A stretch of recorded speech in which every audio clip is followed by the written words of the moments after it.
আজ সোমবার, সপ্তাহের প্রথম দিন, কিন্তু মিঠাইদের স্কুল আজকে ছুটি ছিল নবীজির জন্মদিন উপলক্ষে। ওকে যেহেতু আমার স্কুলে পাঠাতে হয়নি, তাই অনেকটা সময় হাতে পেয়ে জমিয়ে রান্নাবান্না করে নিয়েছি।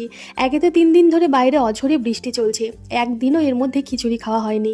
আমার ছোট্ট মিঠাই থেকে শুরু করে বাড়ির সবাই আমরা গোবিন্দভোগ চাল সোনামুগ ডালের খিচুড়ি খেতে ভীষণ ভালোবাসি। আর ওই খিচুড়িটা যদি একটু পাতলা পাতলা হয়, সেটা তো আরও ভালো লাগে খেতে।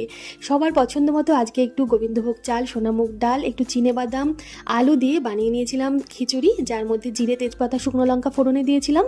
মশলার মধ্যে আদা জিরে বাটা, একটু হলুদ, লবণ, মিষ্টি দিয়ে নামানোর আগে ঘি গরম মশলা দিয়ে নামিয়েছিলাম। ভীষণ ভালো লাগে খেতে। আর এই খিচুড়ির সাথে আমরা আমাদের জন্য রেখেছিলাম ইলিশ মাছ ভাজা। আর মিঠাই যেহেতু এখনও ইলিশ মাছ খেতে শেখেনি, ওর জন্য একটু কাতলা মাছের পেটি ভাজা করেছিলাম। সাথে ছিল বেগুন ভাজা, চালের পাঁপড় ভাজা, আর মিষ্টি মুখের জন্য একটু আমের চাটনি ছিল। আর 1 গ্লাস জল তো ছিলই। কেমন লাগলো আজকের লাঞ্চের থালার আইডিয়া? অবশ্যই একটা কমেন্ট করে জানাবেন। ধন্যবাদ।